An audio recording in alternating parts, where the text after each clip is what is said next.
प्रिय दोस्तों, जैसा कि हम जानते हैं कि भगवान कृष्ण ने जो कुरुक्षेत्र के मैदान में गीता का ज्ञान अर्जुन को दिया था,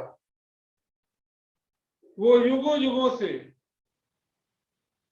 हम लोगों के लिए प्रेरणा स्रोत रही है और हम लोग उससे सीखते रहे हैं। आज हमने भागवत गीता के 10 श्लोकों का चयन किया है और वह श्लोक कर्म के सिद्धांत से जुड़ा हुआ है। गीता में भगवान ने कहा है कि हमें निष्काम कर्म करना चाहिए, क्योंकि जब हम फल की आशा करेंगे तो हमारा सारा ध्यान फल पर रहेगा और हम काम अच्छा से नहीं कर पाएंगे। जैसे कि कोई विद्यार्थी परीक्षा की तैयारी करता है और सारा ध्यान उसका रहेगा कि परीक्षा में मेरा रिजल्ट अच्छा आ जाए, लेकिन वह पढ़ाई नहीं करेगा। इसलिए भगवान कहते हैं कि हमें अपना बेस्ट करना चाहिए और सब ईश्वर पर छोड़ देना चाहिए। तो हमने 10 श्लोक इकट्ठा किया है जो कि काफी महत्वपूर्ण श्लोक हैं गीता के, और हमारा ये मानना है कि आपको ये श्लोक बहुत पसंद आएगा और इस श्लोक को अगर हम अपने जीवन में उतारेंगे तो ये हमारे लिए काफी फायदा होगा। मैं पहले हिंदी में इस श्लोक को पढ़ूंगा और फिर उसका इंग्लिश ट्रांसलेशन भी पढ़ूंगा। यदि हम अपना कोई लक्ष्य निर्धारित करते हैं और लक्ष्य धारण करने के बाद हमेशा उन लक्ष्य की प्राप्ति और नहीं प्राप्ति के बारे में सोचते रहते हैं, तब लक्ष्य हासिल करने के लिए जो समर्पण और साधना की जरूरत होती है वह हम नहीं कर पाते हैं और अधिक संभावना रहती है कि हम लक्ष्य हासिल कर सकें। इसलिए योगेश्वर श्री कृष्ण भगवान का गीता का निष्काम कर्म हमें परिणाम की अपेक्षा कर्तव्य पर ध्यान देने को कहता है। गीता के अध्याय 2 में श्लोक नंबर 47 में लिखा है कि right is for action alone, never for the result. Don't become the agent of the result of action, may you not have any inclination for inaction. आपको निष्काम कर्म करना है, आपको अपनी पूरी शक्ति के साथ काम करना है बिना फल की आशा किए हुए, लेकिन आप अकर्मण्यता की ओर भी नहीं रहे, आप इनएक्शन में भी नहीं रहे, आपको काम करना है। भगवान ने ऐसा भी कहा है कि उनके लिए तीनों लोकों में सब कुछ प्राप्त है, फिर भी वह कर्म करते हैं, क्योंकि संसार का सृष्टि चक्र चलना है। तो भगवान भी हमेशा कर्म पथ पर अग्रसर रहते हैं। महाभारत के युद्ध में भगवान अर्जुन का रथ चला रहे थे, जबकि उनका उससे कोई वास्ता नहीं था, लेकिन वह कर्म पथ के लिए दुनिया को राह दिखा रहे थे कि हमें कोई न कोई काम तो हमेशा करना ही करना है। बिना काम का मनुष्य का जीवन सफल नहीं होगा। इसके बाद हम अध्याय 18 के श्लोक 23 के बारे में बताते हैं कि भगवान ने सात्विक कर्म किसको कहा है। श्री योगेश्वर कृष्ण भगवान ने कहा है कि जो कर्म नियत और संग रहित है, शास्त्र विधि से तथा फल को ना चाहने वाला पुरुष के द्वारा बिना राग और द्वेष के किया जाता है, वह सात्विक है। An action which is ordained, which is free from attachment, and which is done without love or hatred by one who is not desirous of any reward, that action is declared to be sattvic. बिना कोई परिणाम की आशा किए हुआ, बिना कोई result और पारिश्रमिक की आशा से जो कर्म किया जाता है वह सात्विक कर्म है। श्री योगेश्वर कृष्ण भगवान ने गीता के अध्याय 6 में श्लोक 1 में कहा है कि असली साधु कौन है? असली साधु वह है जो बिना कर्म फल पर, बिना कर्म का आश्रय लिया हुआ कर्तव्य करता है, वह असली सन्यासी है। श्री भगवान ने कहा कि जो पुरुष कर्म फल पर आश्रित न होकर कर्तव्य कर्म करता है वह सन्यासी और योगी है, न कि वह जिसने केवल अग्नि का और क्रियाओं का त्याग किया है। The blessed Lord said, "He who perform an action which is his duty without depending on the result of action, he is a monk and a yogi, but not so in he who does not keep a fire and is actionless."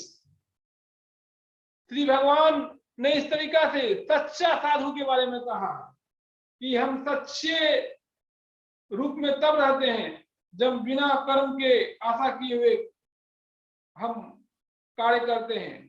अभी भी कितने लोग गरीबों की सेवा में लगे हुए हैं, समाज की सेवा में लगे हुए हैं। उनका मिशन देश का, समाज को आगे बढ़ाने का है। उनका उसमें पर्सनल कोई लाभ और हानि नहीं है। ऐसे ही जो हमारे समाज को आगे बढ़ाने वाला लोग हैं, उनको गीता के अनुसार उन्हीं को साधु कहा गया है, उन्हीं को श्रेष्ठ जन कहा गया है। इसके बाद भगवान ने गीता के अध्याय 2 के श्लोक 48 में कहा है कि हे धनंजय, आसक्ति को त्याग कर तथा सिद्धि और असिद्धि में समभाव होकर योग में स्थित हुए तुम कर्म करो, यह समभाव ही योग कहलाता है। योग के बारे में भगवान ने कहा है कि सफलता और असफलता को बिना मन में रखते हुए जो काम करता है और जो सफलता और असफलता को एक ही देखता है, दोनों में संभाव में रहता है। जब उसे कोई सफलता मिलता है तब भी उसके मन में वही भावना रहती है, और फिर जब असफलता भी मिलती है तब भी उसी का मन में भावना वही रहती है। हमेशा संभाव रहता है। ऐसे ही लोग योग में रहते हैं। Perform all the action with mind concentrated on the divine, renouncing attachment and looking upon success and failure with an equal eye. Spirituality implies equanimity. इसके बाद गीता के श्लोक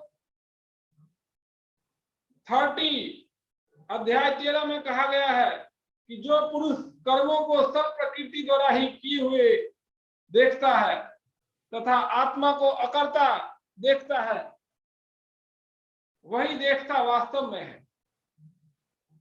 भगवान ने कहा है कि जो प्रकृति है वही सब करती है, प्रकृति द्वारा ही सब कुछ होता है। He who undertake that it is only the law of nature that brings action to fruition, and that the self never acts, alone knows the truth. He sees, who sees that all actions are performed by nature alone, and that the self is actionless. इसके बाद भगवान ने कहा है कि हम मनुष्य को अकर्ता के रूप में कोई काम करना चाहिए। डूअरशिप को नहीं सोचना चाहिए। सारे कर्म तो भगवान द्वारा किए जाते हैं, हम तो उसका माध्यम है। भगवान ने कहा है कि लोक मात्र के लिए प्रभु ना कर्तव्य, ईश्वर न कर्म और न कर्मफल के संयोग को रचता है, परंतु प्रकृति करती है। The Lord does not create agency or doership. He does not press anyone to do action. ईश्वर किसी को नहीं कहते हैं ये काम करो। He never tells anyone do this or do that. ये करो और वो करो। He does not bring about the union with the fruit of action. It is प्रकृति और nature that does everything. ये प्रकृति और नेचर है जो सब कुछ करती है। इसके बाद भगवान ने कहा है कि हम जब अभ्यास करते हैं वो शास्त्रों के ज्ञान से श्रेष्ठ है।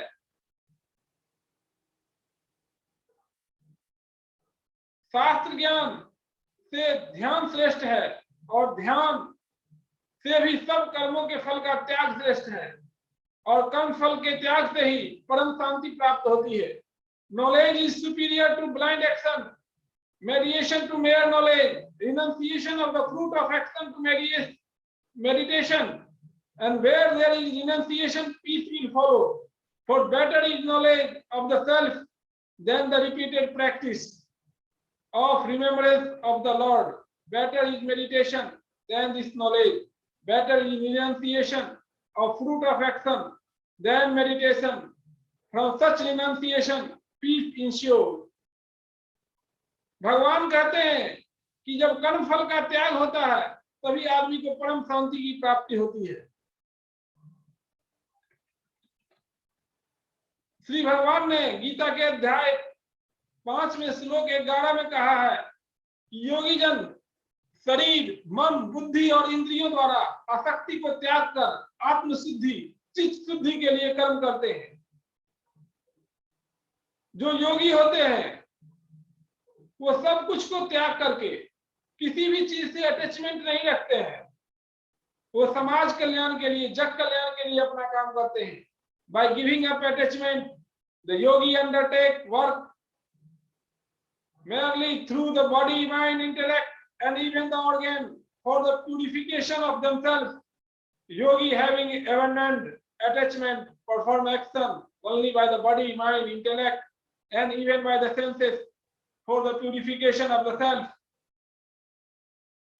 इसके बाद भगवान स्वधर्म के बारे में कहते हैं कि विद्यार्थी का स्वधर्म पढ़ाई है, ऑफिस में काम करने वाला का स्वधर्म कार्यालय के काम को अच्छी तरीका से करना है, अध्यापक का स्वधर्म अध्यापन का काम अच्छा से करना है। स्वधर्म, the duty ordained according to his own nature does not incur any sin. भगवान कहते हैं कि सम्यक अनुतिष्ठित पर धर्म की अपेक्षा गुण रहित स्वधर्म श्रेष्ठ है। स्वभाव से नियत, क्योंकि किए गए कर्म को करते हुए मनुष्य पाप को नहीं प्राप्त करता। अच्छी तरह से अनुष्ठान किए हुए पर धर्म से गुण रहित अपना धर्म श्रेष्ठ है, कारण कि स्वभाव से नियत किए हुए स्वधर्म रूप कर्म करता हुआ मनुष्य पापों को प्राप्त नहीं होता। ऐसा ही कर्मों के अनुसार अपने को कोई विद्यार्थी अध्यापक मानता है तो पढ़ना या पढ़ाना उसका स्वधर्म हो जाएगा। इसके बाद भगवान ने कहा है कि आप सब कुछ को त्याग करके उनके शरण में जाइए और उनके शरण में जाने से ही आपको जो असली शांति है, जो सुख है, वो प्राप्त होगा। भगवान ने अर्जुन को कहा है, हे भारत, ईश्वर के शरण में जाओ, उनके प्रसाद से तुम परम शांति, तुम संपूर्ण भाव में उसी और शाश्वत स्थान को प्राप्त करोगे। ईश्वर तुम संपूर्ण भाव से तुम पर परम शांति और शाश्वत स्थान तुमको प्राप्त कराएंगे। With all thy strength fly unto him and surrender thyself, and by his grace shall thou attain supreme peace and reach to the eternal home. ऐसा अध्याय 18 के श्लोक 62 में कहा गया है। इस तरीका से गीता का जो संपूर्ण ज्ञान है वह हमें जीवन में बहुत आगे ले जा सकता है, यदि सच्ची अर्थों में हम इसका पालन करें और यह हमारे हर एक पीढ़ी को गीता का ज्ञान जो है वो ज्ञान देते आया है और आगे की पीढ़ियों को भी ज्ञान देता रहेगा। आपको सुनने के लिए बहुत बहुत धन्यवाद। जय हिंद, जय भारत।